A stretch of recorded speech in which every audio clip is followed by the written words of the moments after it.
Good morning. This is Wisdom TV with Dan and Lee. And this morning we have an exciting section of Proverbs that we're going to be reading. I think it'll be one that is quite enlightening. What proverb is it, Lee? It's Proverbs 13. Today is Friday the 13th of January 2012. So I'm going to just start reading. Is that right, Mr. Dan? I think that'll be the good way to go. Okay. A wise son heeds his father's instructions, but a mocker does not listen to rebuke. From the fruit of his lips a man enjoys good things, but the unfaithful have a craving for violence.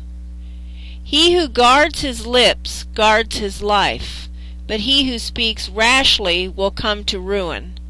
The sluggard craves and gets nothing, but the desires of the diligent are fully satisfied. The righteous hate what is false, but the wicked bring shame and disgrace. Whoa! Did this really say the righteous hate? It did. Some people think that righteous or Christian or religious people should not even have the word hate in their vocabulary. Yeah, it was only love and only positive. Actually, that's a much more popular way to say it, is just be positive. Well, this word hate is very important because it really represents Tim Tebow. It does. It sounds kind of weird because everybody loves Tim Tebow. I know. Tim Tebow is the guy of the day, and he has John 3:16 on his eye shades, and he prays. And that's where the Tebowing word is now in the language. Is why should I pray for Tebow? Matthew 6:13. Here we see from the campus. Here's a Tebowing. He's Tebowing, and kids are Tebowing all over. But it's a very interesting thing that Proverbs, what did that say again? It hates? The righteous hate what is false. Tim Tebow hates what is false. How does he do that? Well, how do you think he does? Why do you think he does? Well, I think it's because he's a believer in Jesus Christ as his Savior and Lord, and he's not afraid to let the whole world know it, and he physically demonstrates his beliefs. It's a very interesting thing. In the Hebrew, it's the word, I'm not sure how to pronounce it, Shan or Shani, S-A-N-E. It represents an emotion, and it ranges from intense hatred. This would be like rage, where you're out of control and you're really extremely emotional about hating someone. Now, that's not Tim Tebow. He's not enraged and hating in that way. But the other concept is weaker. It's the weak. He sets against. Is used for persons and things, including ideas, words, innate objects. And it's very interesting how Tim Tebow seems to stimulate this first intense hatred.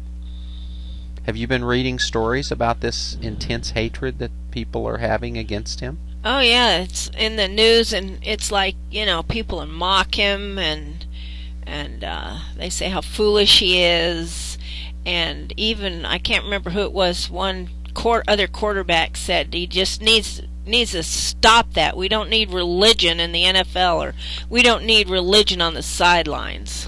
Well, that seems to be the intense hatred that is coming at Tim Tebow, because it's a result of this guy, George Jacob Holyoke.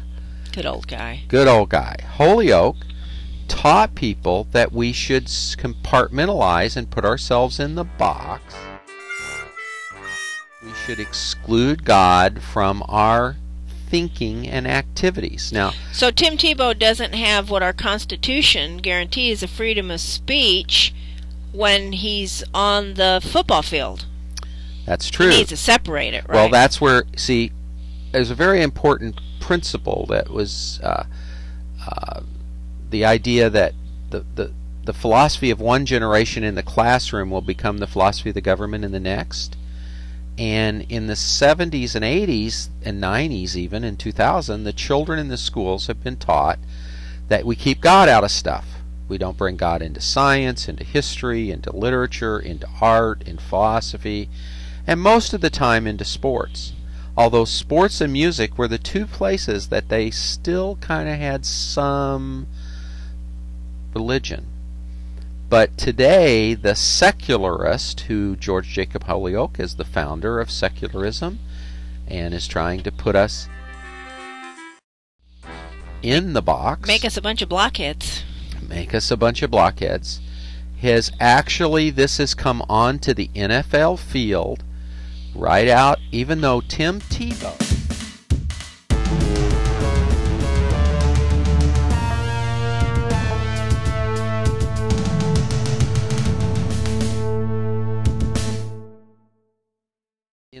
has taken this nothing team to the playoffs. He's actually able to stimulate others because of that to this intense hatred. Now he is set against. He's set against. Well, the evil. interesting thing is he's not doing anything to make anybody hate him. He's just doing good. Well, he is doing something to make people hate him. Well, he's not following George Jacob Holyoake, right, the secularist guru who taught people that they are to exclude God from their thinking, who his goal was to draw in liberal-minded Christians to get them to attack Christians that were dedicated, or Christians that brought God into everything. As Christ said, all authority has been given to me on heaven and earth. So here including on the football field. Here we have Tim Tebow, who is actually stimulating people to think. He set his mind against evil because he really hates evil. And he tries to do good things for people. What kind of, the righteous, let's read this proverb again. The righteous hate what is false. He hates what is false. Is secularism false? The idea that we should keep God out of stuff? Yeah. What about if we keep God out of football? Isn't that what's being said about Tebow? Oh yeah, they're thinking he should keep his religious beliefs to himself. Except, they like that he goes out and helps the orphans. Well, yeah, everybody wants to help. But never tell orphans. why he helps the orphans. Oh, well, he's just helping the orphans, not why he helps secularizing, the orphans. Just giving people stuff without telling them why you love them. And we were looking up a little earlier, Miss Lee, some of the things that Tebow has done. Do you have any of those yeah, things? I sure do. I have that. Well, actually, when he was in college, he set up a foundation, or I don't know what it was called, a good works thing called the First and 15, and he raised funds for an organization called Uncle Dick's Orphanage, which is located in the Philippines. He raised money for a hospital pediatric cancer center in Gainesville and a Disney trip for disadvantaged children. And then after he graduated from the University of Florida, he founded the Tebow Foundation, which carries on a lot of this fundraising for these organizations that he helped with when he was in college. He helps with the WISH program. He does a lot of things in the Philippines because I believe that's where he was born, and he really has a heart to help people there. He works with something in Jacksonville, Florida called Dreams Come True, which helps children with life-threatening disease have kind of a dream of their life come to life, to happen for them. He continues to help this Uncle Dick's Orphanage. Now, see what's interesting? He does all these things. This is a long list. Oh yeah, I'm not even finished yet. I mean, and it just goes on and on. All the good things he's done. I remember there's one story out there about some girl he had on the sidelines. Well, I've read that he does that frequently. He tries to, each game he invites a young person with a pretty severe handicap to be his guest, his personal guest, and he actually spends time with him. Now, he's become even though it's his first year, he's a pretty famous person, and he's a famous quarterback, and most of those guys don't go to be friends for people that are not perfect. They want the beautiful people to be their friends. Yeah, most quarterbacks want the beautiful women to hang out so they can have sex with them. Right. They want the groupies. They want to be worshipped. Tim Tebow worships. And he wants to reach out to others who don't have opportunities. Actually, that's exactly the difference. See, Holyoke, in putting us in the box, got us to the point that we could no longer worship through our activities of everyday life. And Tim Tebow is clearly doing that. Here we have his picture of John 3:16 on his little eye shades. And that is irritating, or it creates the secularist, which is another religion. It is to exclude God from activities and thinking. Mm-hmm. And that's what the issue is. That's why this explosion. That's why Fox News and ABC and CBS. He is, and they're perplexed. I mean, I was watching Greta Van Susteren last night, and she was perplexed. Why are all these people hating him so much? It's because he has set against this man, this person, and his ideas, George Jacob Holyoke. He's set against the box that George Jacob Holyoke. So in other words, Tim Tebow is no blockhead. Yeah, he's definitely not a blockhead. And that's really what we are to be. We are to set our minds against the secularism of our culture, because that is the dominant religion of our culture. Have you had secularism come at you at all, Miss Lee?